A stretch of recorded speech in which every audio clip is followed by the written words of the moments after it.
Hello everyone, I'm the Enforcer, and welcome to the breaking news. Today's breaking news is that a Ukrainian drone has conducted one of the deepest strikes so far seen in the war at nearly 1,200 kilometers inside of Russian territory, causing critical damage and destroying a Russian drone manufactory, and also destroying, as a secondary target, a Russian oil refinery in the village just around 30 miles further west. Inside of the town of Chelny, we got to see today that a large explosion occurred as a Ukrainian drone hit a drone manufacturing facility here in this footage.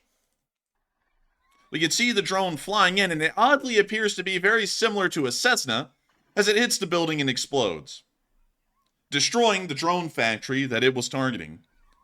The building that you're actually seeing below this, the Cessna, or more so this complex of buildings, is actually a drone manufactory that has been set up inside the city that helps produce Shahed 136s as licensed manufactured variants of the original Shahed 136s that came from Iran.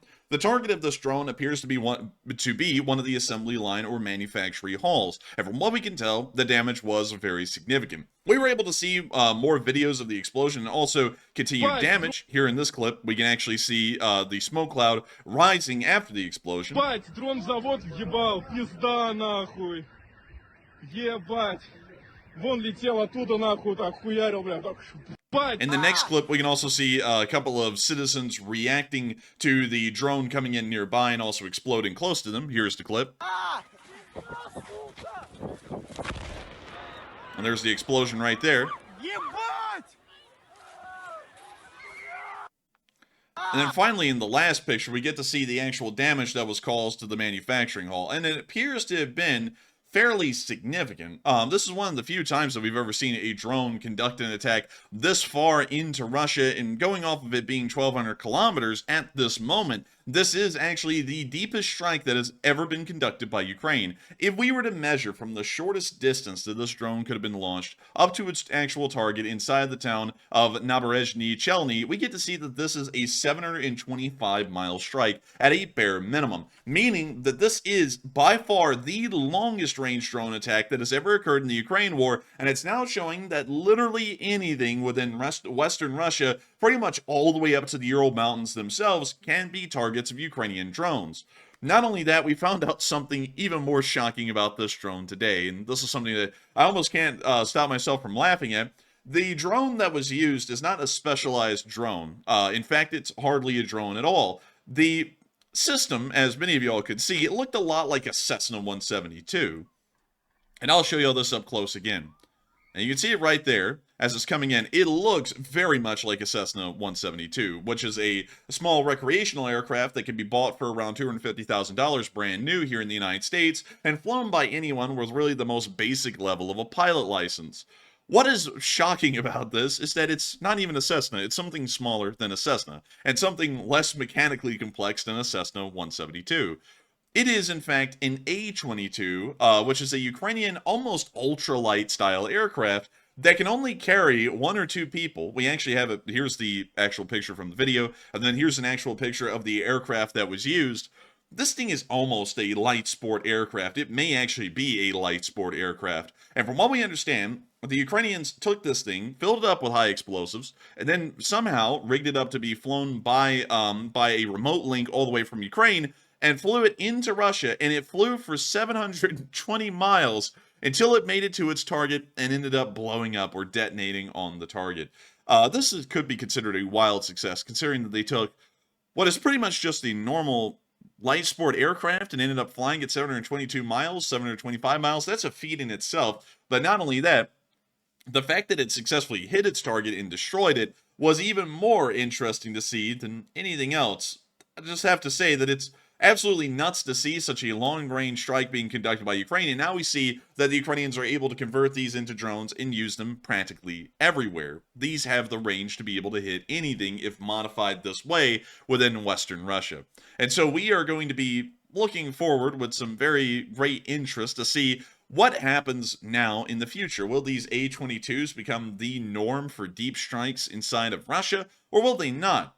Not only that, not only in the town of Chelny did we see a fairly substantial drone attack on a Russian drone factory, we also saw that within the smaller town right next door of Nizhnekamsk, we also got to see that there was an oil refinery that was hit within this area as well.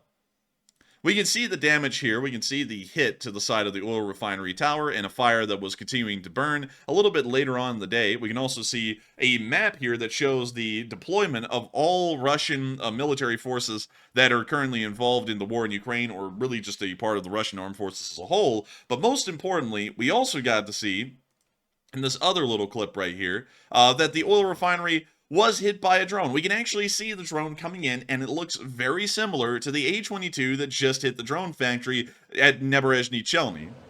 Это что, самолет? Here comes the drone. We can see that it's of a very similar design. We can see the oil refinery components down below, parts of the factory, and then we see it turn hard down into a dive to then try and hit its target, which is the oil refinery, which it later did hit. We also got some pictures of the recovery of the debris, which we're not going to be showing on this stream, but it does show that, once again, it is an A-22 model aircraft, a light sport aircraft, that was manufactured in Ukraine and somehow modified to be able to fly this far and carry such a high volume of explosives that it can cause serious damage to the refineries, and it can also cause serious damage to the drone manufacturers inside of Neberezhny Chelny. Going off of this, once again, I cannot say how serious of an attack this is. Once again, knocking out more Russian oil refining abilities, putting more Russian oil refineries within range of devastation. And not only that, once again, greatly hampering and limiting the Russian army's abilities to fight Ukraine with their drone forces. This has been a massive and successful attack today. And it also brings up a whole bunch of other questions that many people have had online. Like, what is the Russian air defense doing? And that's not even a joke. That is a serious question. Where is the Russian air defense? What are they doing? This drone ended up flying almost 725 miles through Russian territory. Not a single civil radar, not a single military radar picked up this aircraft, or both of these aircraft, on their entire journey through the Russian Federation to Neberezhny Chelny and Nizhnekamsk, all the way out here in the very deep reaches of the Tatarstan Oblast. This is absolutely insane, and showing that really any target within the Russian Federation can successfully be hit, because air defense is either completely lacking, air detection is practically non-existent, and the Russian response to trying to build up a immunity to these kinds of drone attacks seems to be completely non-existent. Even after the Russians claimed that they were going to be putting air defense around major oil refineries, the Ukrainians are still hitting them with the kind of rapidity and the kind of success that we saw in the very first drone attacks that occurred on Russian oil refineries down in the Don region of the Russian Federation. Moving on from that breaking news of the wildly successful and incredible raids that have been conducted by Ukrainian drones overnight, we are also able to see that within the town of Saratov, things are not looking that well. Not because war has come to Saratov, not because they've been bombed, it's just the way Russia looks. This is what the standard city within the Russian Federation looks like at this point in the year. And so here's the clip. There's just nothing more for me to add. This is what a normal Russian town looks like in the middle of spring. Ребята, ну посмотрите, весна, красота. Люди вон счастливые ходят, улыбаются все.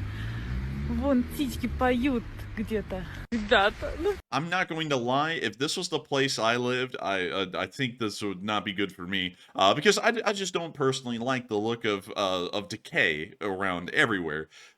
And it's spring, which is really the weirdest part about this, but I just had to show this because this clip has really been making the rounds today, and it's just a wild one to see how bad off a major city like Saratov can be, because inside of Russia there are only two major cities. There's St. Petersburg and Moscow, and those are really the only ones where you can find anything nice looking within them, and beyond that, not a lot of cities put any additional funding into their city. I mean, they don't really get any money from the Russian government to be able to do that anyway. So a lot of these Russian cities, even the larger ones like Saratov, end up looking like slums on the large part. There's just no government funding that's being given out to the smaller cities throughout Russia, and so they all end up looking absolutely terrible, a lot like Saratov did.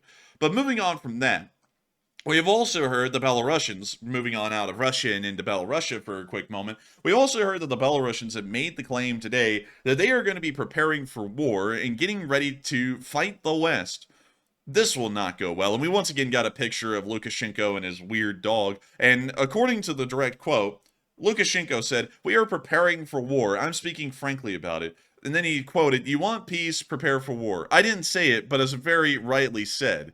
And according to Lukashenko, Military units are being trained in Belarus, and arms and equipment are being supplied to increase the defense readiness of the Belarusian armed forces. But once again, getting ready for a war that appears that everyone on every side, both the Western side and the Russian side, believe is coming and believe is inevitable. And it does look as though it probably will be some sort of an inevitable conflict within Europe, but once again, largely being propagated by the Russians and the Belarusians. And actions like these, once again, show that they're not necessarily on the path of peace. They are more than happy to try and go down the path of war and attempt to try and crush NATO when that is already a fairy tale of to best describe it.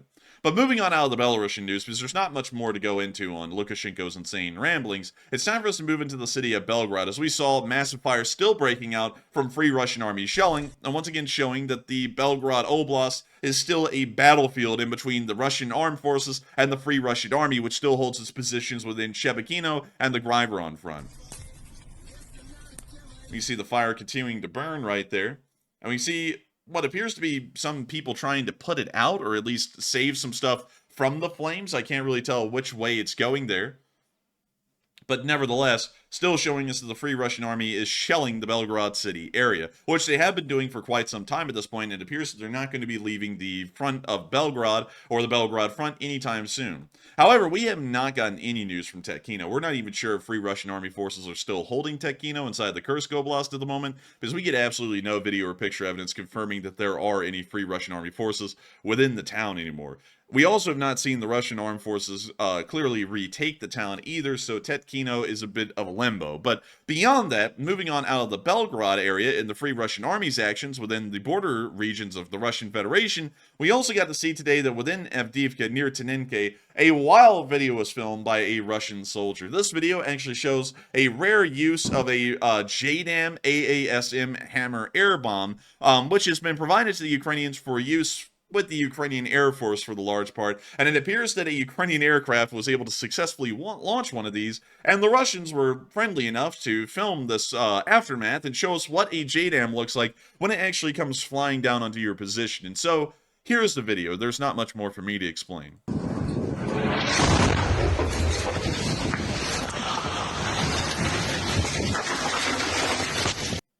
That is pretty insane to see, and of course, once again, showing the precision strikes that can be conducted by Western bombs, such as this JDAM that just dropped on this Russian position inside of Tonenke.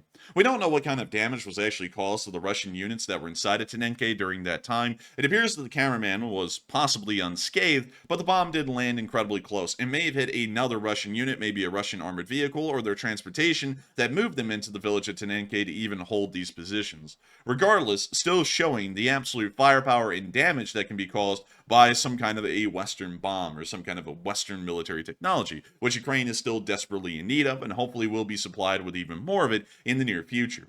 But with that, that is all of the breaking news that we have today. I've got to thank all of y'all so much once again for watching. If y'all have enjoyed, please make sure to like, comment, and subscribe, and also support us on Patreon. The link is in the description below. We put out all kinds of interesting updates on our Patreon about what we're doing behind the scenes, things with merch drops, things with military analysis, really anything and everything in between. And I also have to say a huge thanks to all of our patrons who are currently on Patreon at this moment and continuing to support this channel and helping us to make these video projects possible.